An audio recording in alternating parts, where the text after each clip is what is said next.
உங்க பேர் என்னம்மா? சத்தமா சொல்லுங்க. கணபதி அம்மாள். உங்களுக்கு எத்தனை வயசாச்சு? 46 வயசு. சரி, உங்க வீட்டுக்காரர் இருக்காரா? இல்ல. உங்க மகன் இருக்காரா? இருக்காங்க. சரி, அவங்க தூரத்தில் இருக்காங்களோ? சரிம்மா. உங்களுக்கு இந்த உடம்புல வலி, கால் வலி, இந்த முட்டு வலி, இடுப்பு வலி சொன்னீங்கல்ல, இது எத்தனை வருஷமா இருக்கு? சரி, ரைட், ஓகே. அப்போ ஆஸ்பத்திரிக்கெல்லாம் போனீங்களா? போயிட்டீங்களா? மருந்தெல்லாம் சாப்பிட்டீங்களா?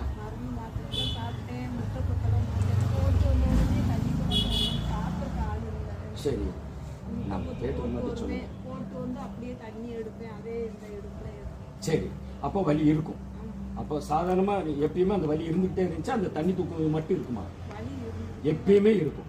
சரி, ரைட். இப்போ நாங்கள் ஜெபம் பண்ணோம்ல, ஜெபம் பண்ணும்போது அந்த வலி எப்படி இப்போ மாறிடுச்சா? இருக்குதா? தெரியல, வலி தெரியல. அப்போ ஆண்டவர் உங்களுக்கு சுகத்தை தந்துட்டாருன்னு விசுவாசிக்கிறீங்களா? சுகம் தந்துட்டாருன்னு விசுவாசிக்கிறீங்களா இல்லையா? சத்தமா சொல்லுங்கம்மா. அப்ப விசுவாசிக்கிறீங்க. அப்ப அந்த கால் வலியும் உங்களை விட்டு போயிட்டு, இடுப்பு வலியும் உங்களை விட்டு போயிருச்சு. நம்புறீங்களா? அப்ப இயேசுதான் சுகம் கொடுக்கிறாரு. நம்புறீங்களா? நம்புறீங்களா? ஆமா. அப்ப நீங்க யாரு கேட்டாலும் உங்க உடம்புல இந்த மாற்றத்தை கொடுத்தது, சுகத்தை கொடுத்தது யாரு? இயேசு. சத்தமா சொல்லுங்க. அப்ப இந்த சுகத்தை ஆண்டவர் இன்னும் உங்க உடம்புல நிரந்தரமா வைப்பார். அப்ப நீங்க என்ன சொல்லணும்னா, இயேசுவின் ரத்தம் ஜெயம், இயேசுவின் தழும்புகளால் சுகம். எப்படி சொல்லணும்? ரத்தம் ஜெயம், இயேசுவின் நாமத்தினால் சுகம் அப்படின்னு சொல்லணும். அப்படி சொன்னீங்கன்னா இப்போ உங்க சுகம் கொடுத்தாருல, இடுப்பு வலியும் கால் வலியும் மாறிச்சு பாத்தீங்களா? அந்த வலி இனிமே உங்க உடம்புலயே வராது. சொல்லு, புரியுதுங்களாமா? சொல்லணும். அப்ப இயேசு எனக்கு சுகம் கொடுத்தாரு சொல்லணும். கையை தூக்கிட்டு இயேசப்பா எனக்கு சுகம் கொடுத்ததுக்கு நன்றின்னு சொல்லுங்க. ரெண்டு கையும் தூக்கிட்டு சொல்லுங்க.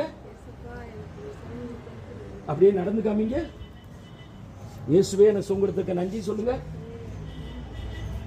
உட்கார்ந்து இருந்தீங்க நீங்க, அப்படியே நீங்க முதல் உட்கார்ந்து அந்த வலியெல்லாம் இல்லை, இப்ப இல்லைன்னு சொன்னீங்களா, அதை எந்திரிச்சு காமிங்க. உட்கார்ந்துட்டு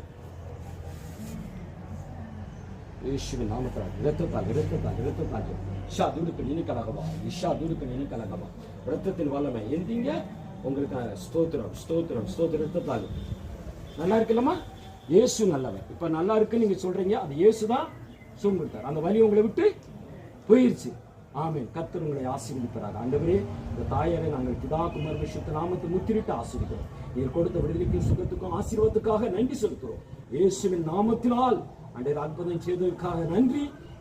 முதுகு தண்டுவடத்தில் இருந்த வேதனைகள் நீக்கி, கால் சபா உளைச்சல்கள், வேதனைகளை தொடர்பதில் வேதனைகளை நீக்கப்பட்ட அற்புத தெய்வம் நீர் என்று இந்த தாயார் சபா சொல்ல முடியாது செய்த அற்புதங்களுக்காக நன்றி. தொடர்ந்து நாம் இந்த சரீரத்தில் மகிமைப்படுவதற்காக சொல்றோம். நாங்கள் பிதா குமாரன் பரிசுத்த நாமத்தில் ஆசீர்வதிக்கிறது நல்ல பிதாவே. ஆமென். ஆமென்.